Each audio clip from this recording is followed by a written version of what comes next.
Ini adalah suatu kisah yang penuh makna. Bagaimana jadinya jika Nyi Roro Kidul, Sang Ratu Laut Selatan, menyamar menjadi seorang pramugari misterius yang ikut dalam suatu penerbangan pesawat yang diramalkan akan mengalami bencana besar? Dapatkah Nyi Roro Kidul, yang turun ke dunia mencegah bencana tersebut? Bagaimana kelanjutan kisah menarik ini? Langsung saja kita ke kisah lengkapnya yang emosional dan membuat kita merinding penuh haru.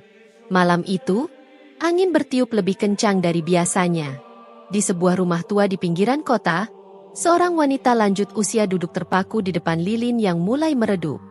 Namanya Mbah Sumi, seorang peramal terkenal yang sering dipanggil untuk membaca pertanda dari alam.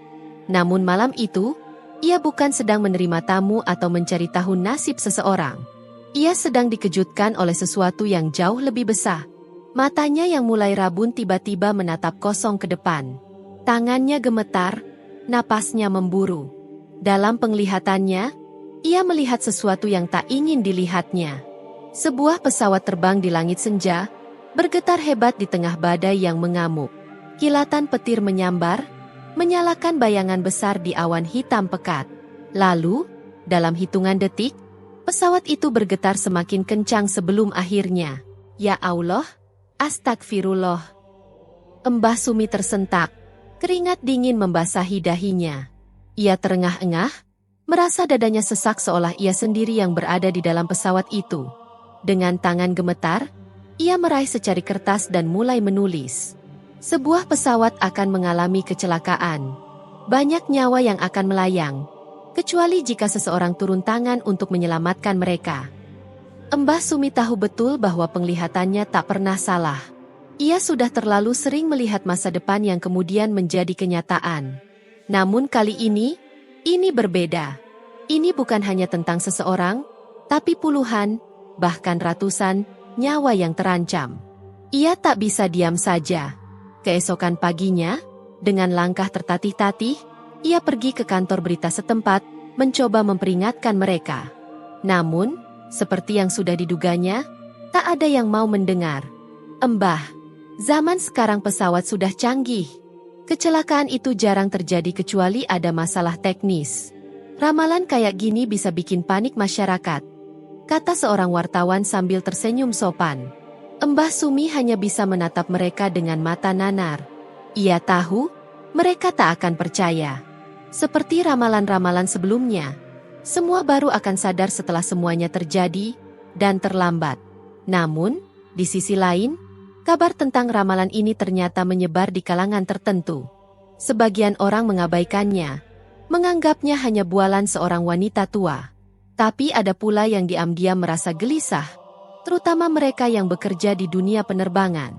Di sebuah ruang briefing maskapai, seorang pilot senior mendengar tentang ramalan itu dari seorang pramugari. Dengan nada bercanda, ia berkata, "Kalau benar ada kecelakaan, berarti kita harus siap-siap terbang dengan ekstra hati-hati ya." Tapi di balik candaannya, ada rasa tak nyaman di hatinya. Ia sudah menerbangkan pesawat selama bertahun-tahun, dan ia tahu bahwa terkadang ada hal-hal di luar logika manusia yang bisa terjadi di udara. Lalu, di suatu tempat yang jauh dari keramaian kota, seseorang atau sesuatu sedang memperhatikan.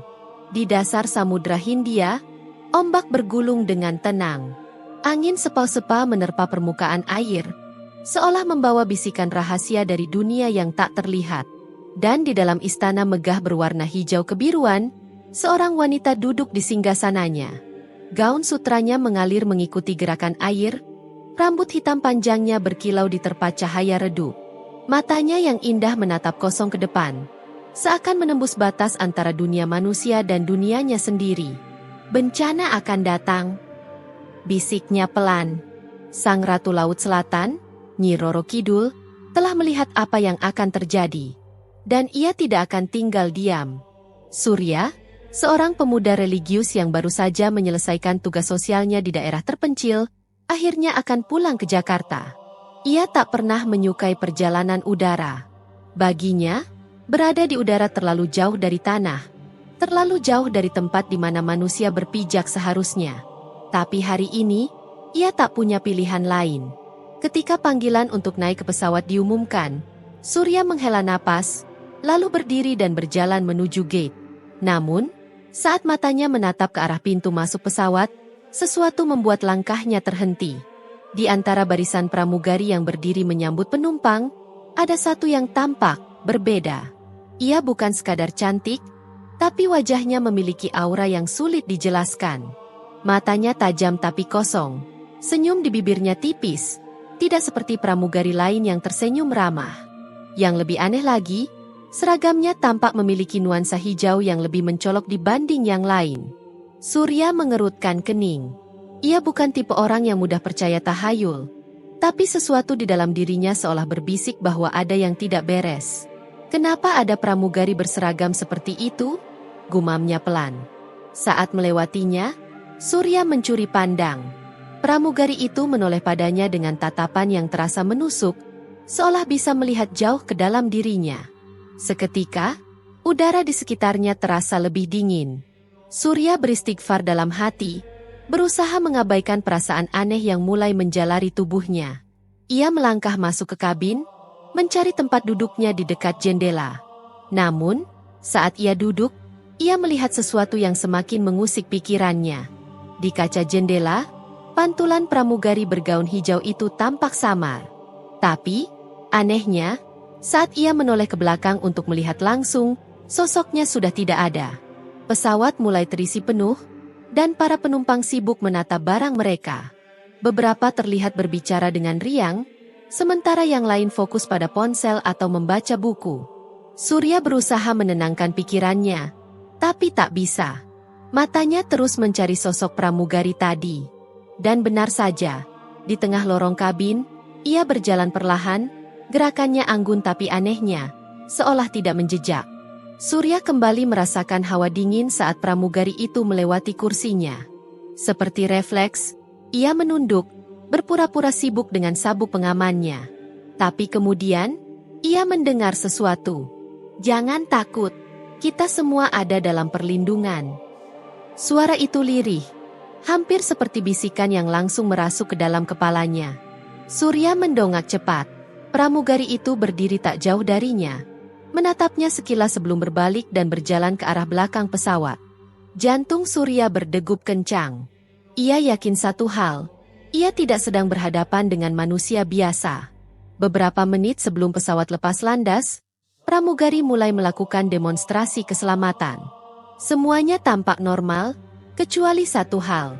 Surya memperhatikan bahwa beberapa penumpang tampaknya tidak melihat pramugari bergaun hijau itu sama sekali. Mereka hanya fokus pada pramugari lainnya yang berdiri di bagian tengah. "Apa aku satu-satunya yang bisa melihat dia?" pikir Surya. Pesawat akhirnya mulai bergerak menuju landasan pacu. Surya berusaha mengalihkan pikirannya dengan membaca doa perjalanan. Tapi sebelum ia selesai, matanya kembali menangkap sesuatu yang aneh. Di kursi bagian depan, seorang ibu terlihat mencoba mengangkat bayinya yang menangis terus-menerus. Wajahnya cemas, seolah ada sesuatu yang mengganggu si kecil. Lalu, tiba-tiba, pramugari bergaun hijau itu muncul di sampingnya. Tanpa berkata apa-apa, ia hanya menatap bayi itu dengan lembut, lalu tersenyum samar. Ajaibnya, bayi itu langsung berhenti menangis. Sang ibu terlihat bingung. Ia menoleh ke kanan dan kiri, lalu mengusap wajah anaknya. Tapi ada satu hal yang membuat bulu kuduk Surya berdiri. Ibu itu tidak menatap pramugari bergaun hijau sama sekali. Ia seolah tidak menyadari kehadirannya. Pesawat akhirnya mengudara dengan mulus. Namun, di hati Surya, ketenangan masih jauh dari jangkauan. Ia tahu sesuatu yang tidak biasa sedang terjadi. Dari tempat duduknya, ia kembali memperhatikan pramugari misterius itu. Ia berjalan menyusuri lorong dengan ekspresi yang sulit ditebak. Tidak seperti pramugari lainnya yang sibuk melayani penumpang, ia tampak lebih seperti mengamati. Mengamati mereka. Mengamati pesawat ini. Surya mengepalkan tangannya. Dalam hatinya, ia mulai bertanya-tanya, siapa dia sebenarnya? Dan lebih dari itu, apa yang dia inginkan di penerbangan ini? Surya menghela napas panjang, mencoba menghilangkan kegelisahan yang sejak tadi menghantuinya. Ia memandangi hamparan awan dari jendela, berharap bisa menikmati perjalanan ini seperti penumpang lainnya. Namun, semakin lama, semakin banyak hal yang terasa janggal. Baru saja Surya memejamkan mata, tiba-tiba suara dentingan kecil terdengar dari dalam kabin. Seperti bunyi lonceng halus yang bergetar pelan. Suara itu tidak berasal dari sistem komunikasi pesawat, bukan juga dari panggilan pramugari. Ia membuka mata, menoleh ke sekeliling. Beberapa penumpang tampaknya tidak terganggu sama sekali, tetap sibuk dengan aktivitas mereka. Namun, di seberang lorong, seorang wanita tua tiba-tiba mengangkat kepalanya, ekspresinya berubah ketakutan. Tangannya mencengkeram kursi dengan kuat, seolah merasakan sesuatu yang tidak dilihat orang lain. Surya menelan ludah. Perasaan aneh semakin kuat. Lalu, suara itu terdengar lagi. Kali ini lebih jelas. Seperti suara perhiasan emas beradu pelan. Atau, gelang kaki. Surya tersentak. Ia menoleh ke belakang, mencari sumber suara. Dan di sanalah ia melihatnya. Pramugari bergaun hijau itu sedang berjalan perlahan di lorong, ekspresinya tetap datar. Namun kini, ada satu hal yang semakin membuat bulu kuduk Surya berdiri.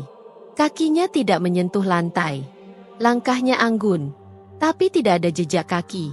Seakan-akan ia melayang beberapa milimeter di atas permukaan kabin. Surya mengalihkan pandangannya ke penumpang lain.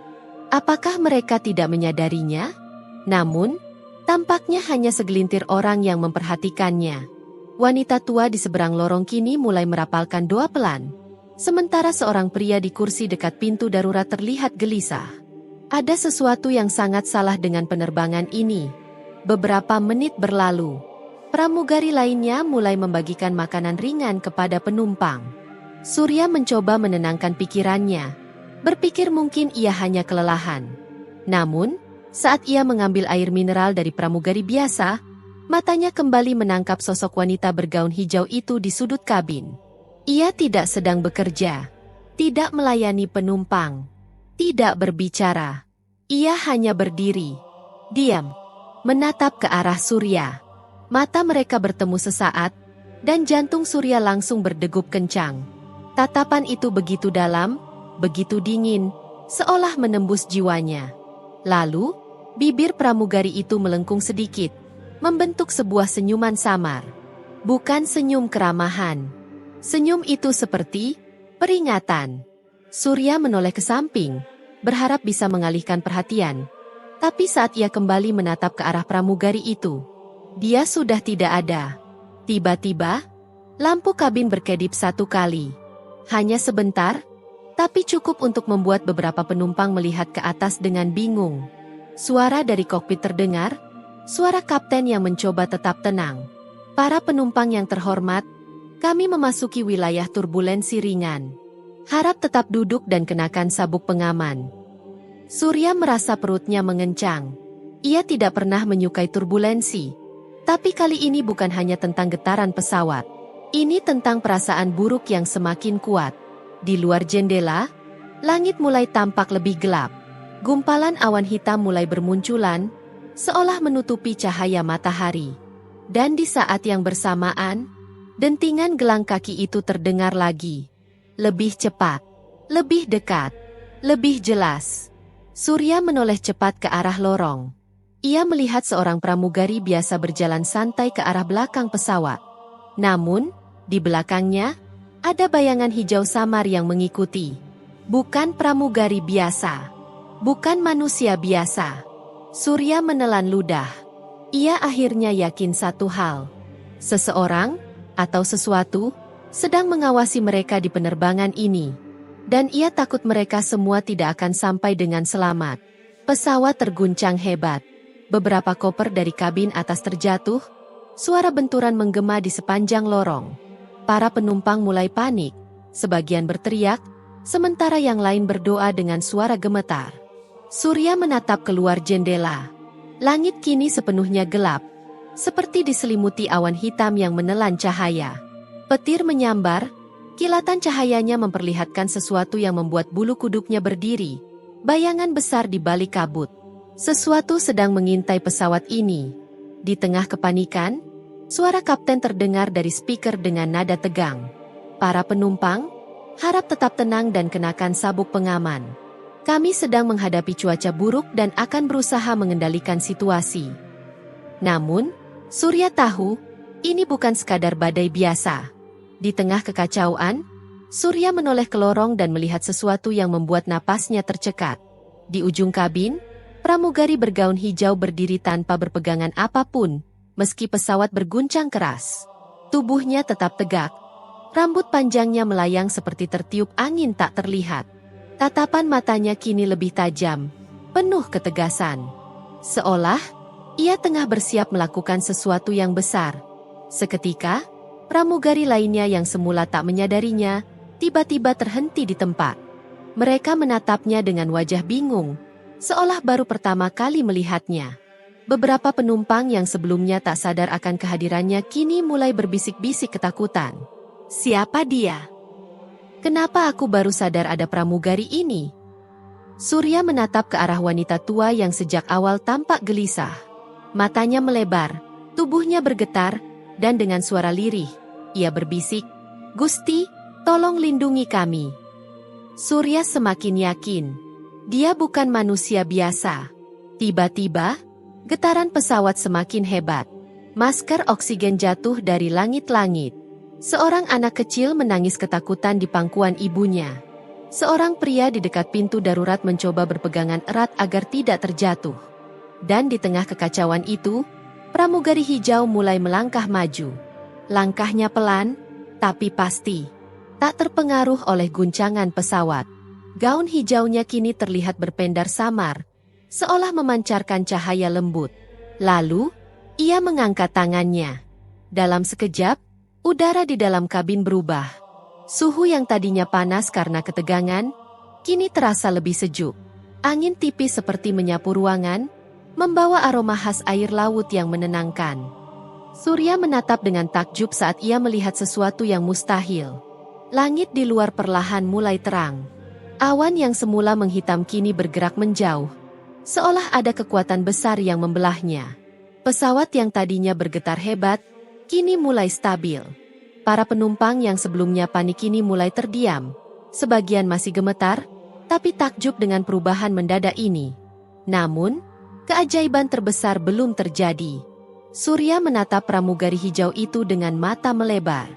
Ia kini berdiri di tengah lorong, kedua tangannya terangkat ke arah langit-langit pesawat, seolah mengendalikan sesuatu yang tak terlihat. Lalu, suara lembut namun penuh wibawa terdengar, "Kalian semua dalam perlindunganku." Suaranya bukan suara biasa. Ada gema di dalamnya. Ada kekuatan yang membuat siapapun yang mendengarnya merasa tenang sekaligus terpukau. Saat Surya melihat lebih dekat, ia menyadari sesuatu. Gaun hijau itu kini tampak lebih jelas, berkilau seperti sisik ikan dalam cahaya rembulan. Dan di bawah sinar redup kabin, ia melihat sesuatu yang seharusnya tidak ada. Saat pesawat akhirnya melewati badai, semua terasa seperti mimpi.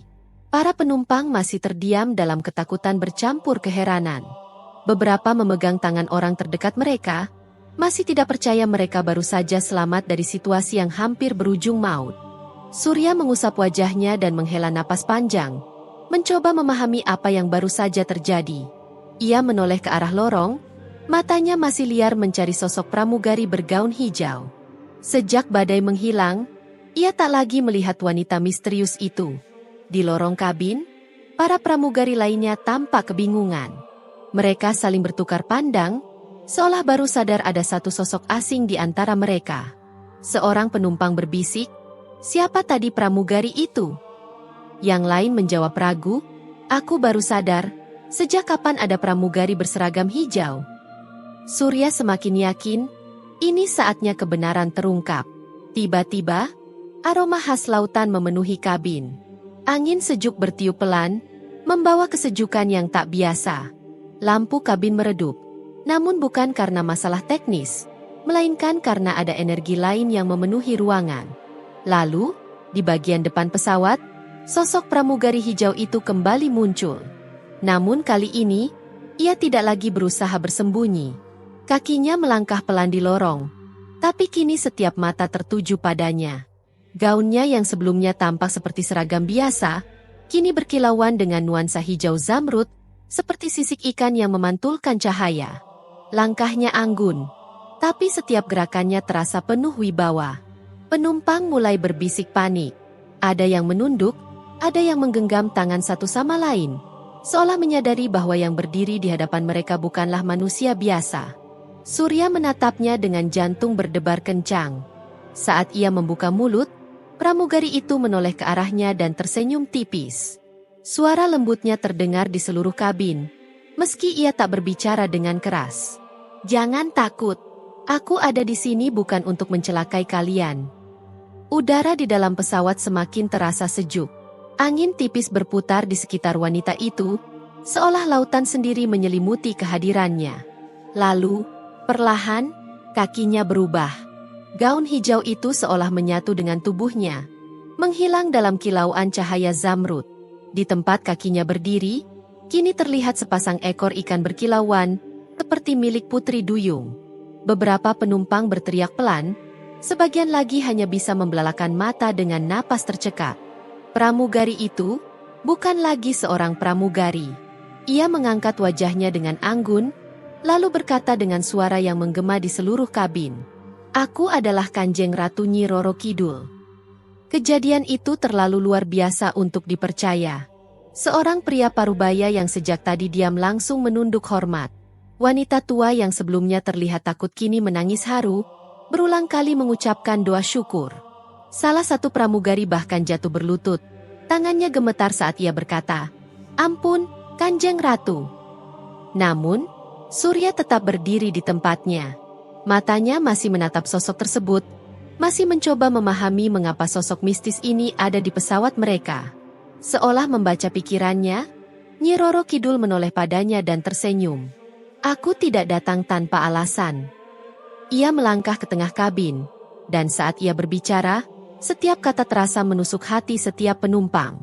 "Kalian telah melihat keajaiban, tapi ingatlah, ini bukan hanya tentang keselamatan kalian di pesawat ini." Suasana hening. Semua orang menunggu kelanjutannya. Terlalu banyak manusia yang lupa akan keseimbangan alam. Kalian terus mengambil dari bumi, tapi tidak pernah memberi kembali. Kalian terlalu sibuk mengejar dunia, hingga melupakan tempat kalian berasal. Beberapa orang tertunduk, merasa kata-katanya menusuk hati mereka. "Hari ini, aku menyelamatkan kalian. Tapi jika manusia terus lupa, siapa yang akan menyelamatkan dunia?" Suasana di dalam pesawat terasa begitu berat. Banyak yang menunduk dalam renungan. Surya menggenggam tangannya erat. Kata-kata itu terasa begitu dalam. Tiba-tiba, pesawat terasa lebih ringan. Seolah semua ketegangan yang ada sebelumnya menghilang begitu saja.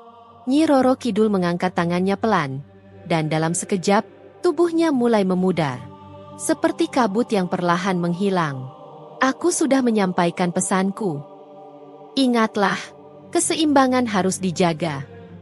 Dan dengan satu embusan angin terakhir yang membawa aroma samudera, ia pun menghilang. Pesawat kembali dalam keadaan normal. Para penumpang masih terdiam, mencoba memahami apa yang baru saja mereka alami. Seorang anak kecil menarik tangan ibunya dan berkata polos, "Bu, tadi ada Putri Duyung di pesawat kita." Sang ibu hanya bisa tersenyum samar. Air matanya masih menggenang. Mereka semua tahu, ini bukan sekadar mimpi. Surya menatap keluar jendela, ke lautan luas di bawah mereka. Di sana, di kedalaman yang tak terlihat, sang ratu masih mengawasi. Pesannya telah tersampaikan. Kini, giliran manusia yang memutuskan, apakah mereka akan mengingatnya, atau melupakannya begitu saja? Namun, satu hal pasti, kata-kata Nyi Roro Kidul masih terngiang di benak para penumpang. Keseimbangan harus dijaga. Ini bukan sekadar kisah mistis. Ini adalah peringatan. Berapa banyak manusia yang terus merusak alam tanpa memikirkan akibatnya? Berapa banyak yang lupa bahwa bumi ini bukan hanya milik kita, tapi juga makhluk lain yang tak kasat mata? Mungkin hari ini mereka diselamatkan. Tapi jika manusia terus lupa, siapa yang akan menyelamatkan dunia? Ingatlah pesan ini. Jangan biarkan semuanya terlambat. Terima kasih telah menonton. Dan jangan lupa untuk mendukung saluran ini dengan menekan tombol subscribe, like dan share video ini. Agar semakin banyak orang yang bisa menikmati cerita-cerita menarik lainnya. Sampai jumpa di cerita berikutnya.